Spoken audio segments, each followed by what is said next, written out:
Ladies and gentlemen, boys and girls, Stephen Gilbert, RC here with an unboxing.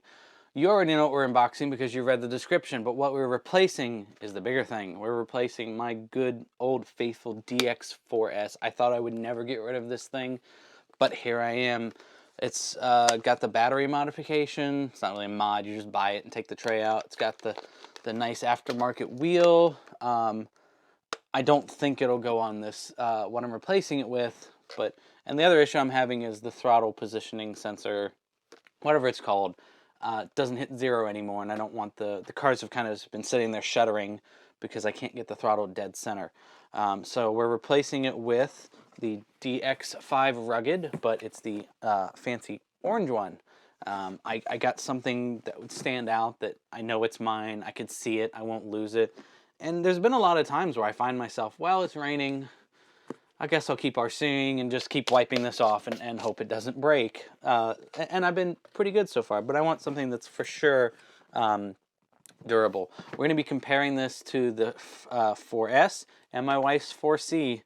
I've used a lot of different Spektrum radios. You know, the DX2E that came with one of my boats, and so we're just going to see the upgrades and what kind of things it does now. So we're going to readjust the camera, and then we're going to open this up and look at it. So here we go. Okay, so I'm doing this in reverse, so it's unboxing for you, so you guys can see it. So forgive me as I do everything backwards. Let's see, got instructions using the touch interface, it looks like. The receipt I might have slipped in there, so I may have opened it a bit early. The booklet it comes with. Yeah. And let's crack this bad boy open. Ooh. Now, that comes with it. I film in a flat color profile and edit later.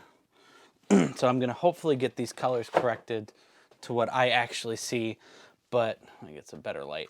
This orange is not what it looked like on the advertising.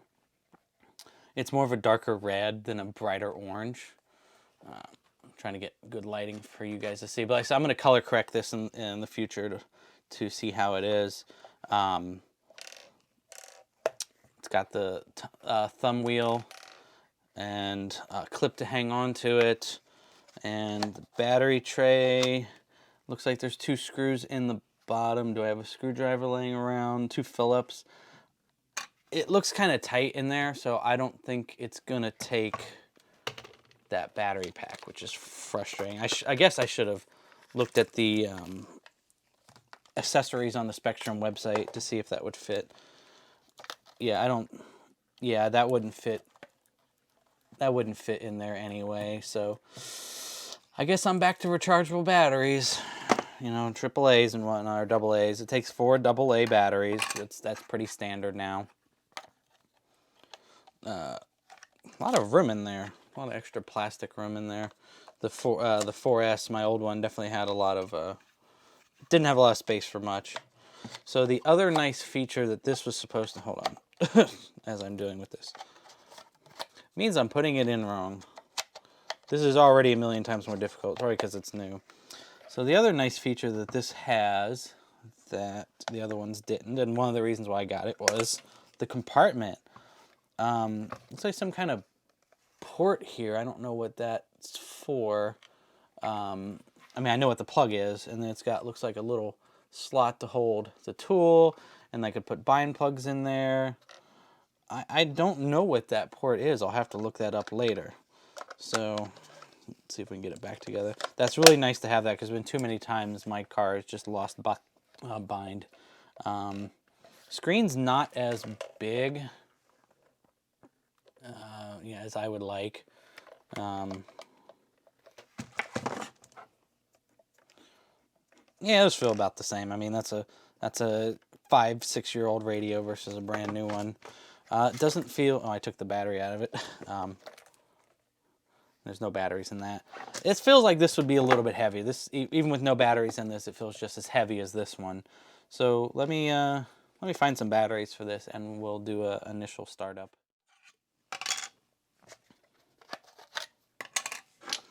Well, you know, hopefully there's like a, hopefully there's a tray or, you know, plug under there that you can get an aftermarket battery. Maybe Spektrum is making a new battery that'll fit in here. Oh my God, get in there. There. Wow, that was really tight. That's what he said.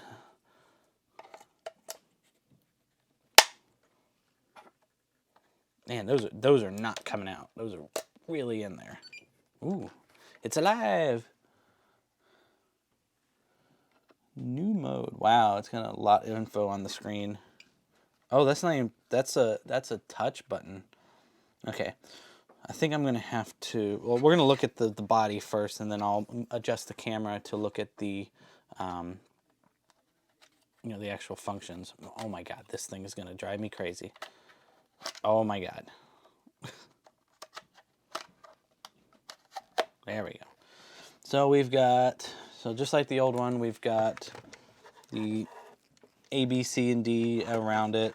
This one had a single little button down here.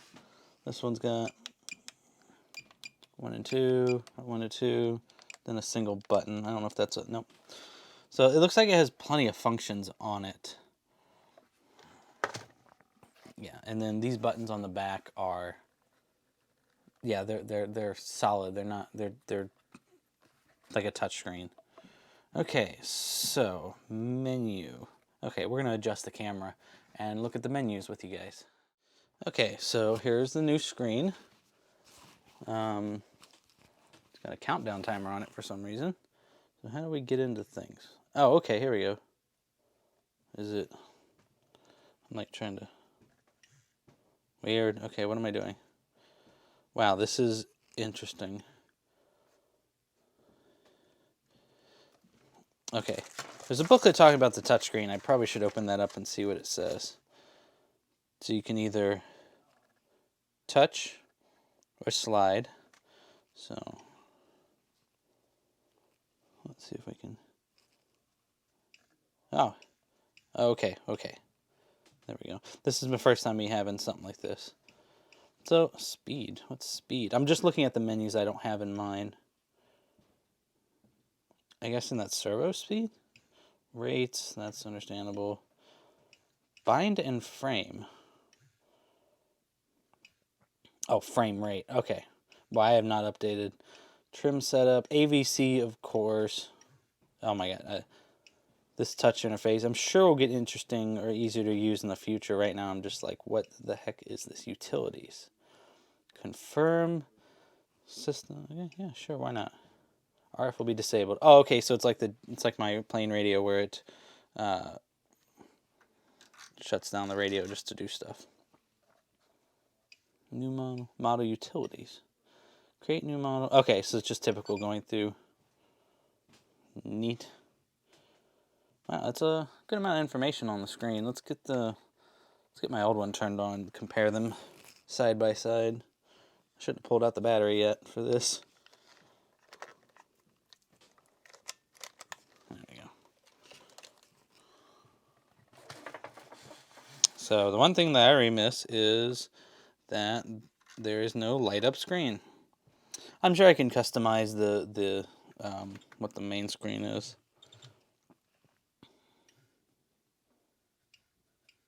A little bit different sound to it. There we go.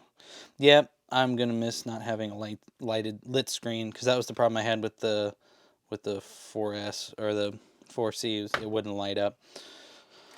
So let's see how hard it is to.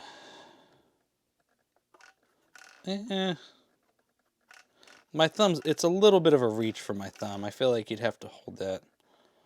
It's easier to make left-hand turns than right-hand turns. Yeah, okay. So, interesting, feels very rugged.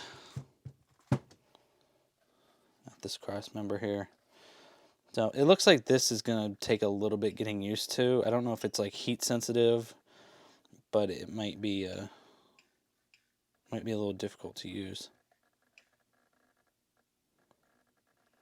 Okay, well, let me get binded up with a car and get some batteries charged, and hopefully we'll go out and film some running around and see how it feels. Okay, so admittedly, it's going to take a while for me to bind a few different things. The Glamis, I have to take the body off, and the receiver's just shoved in there very tightly. I feel like I'm not going to have a good time with this touchscreen on here. I'm sure it's going to take some finesse. I'm definitely going to miss, you know, a physical rolling wheel and push buttons. I'm going to miss that. That is definitely, as I knock everything down, that's definitely for sure. If they put that scroll wheel on here, I think this would be perfect. But, and the other thing is I'm just used to press a button, it releases and it turns off. This is, I have to hold it. Now it shuts off. So we'll see. You know, the negatives aren't really that negative to me, you know, because just the initial setup, this is going to suck. Because I was sitting there trying to go through stuff and I kept hitting back or the next one down, and I'm trying to do something now and it's driving me crazy. So the next video, which hopefully we'll do sometime soon, just out in the field, driving the car and seeing how it is. I expect it's going to drive just fine. It's the point of this is to be durable, and it feels like that'll do it. So there's no doubt that this will do that for us. So, and then that's a big plus. That's a big plus for me, because I'm used to hanging up my air radio off myself, so this will be nice. This looks like it's easy replaceable or take off, or, oh, I fell and I caught myself. You snap that. Look like you can replace it. So we'll see you guys in another video. Again, these are just my initial thoughts. If you have any questions, ask in the comments below, and I'll try to answer them. I hope you guys know that I answer comments on like 5-year-old videos still, because I see them come up. Now, a lot of the comments are like, what about the Vaterra road car? I don't have that car anymore. So, sorry. I can answer what questions I remember, but I don't remember much about it. So, thank you guys for watching. I appreciate you guys. My channel just hit 500,000 views altogether, which is really, really nice, and I appreciate it. So, you guys have a good day. Bye-bye.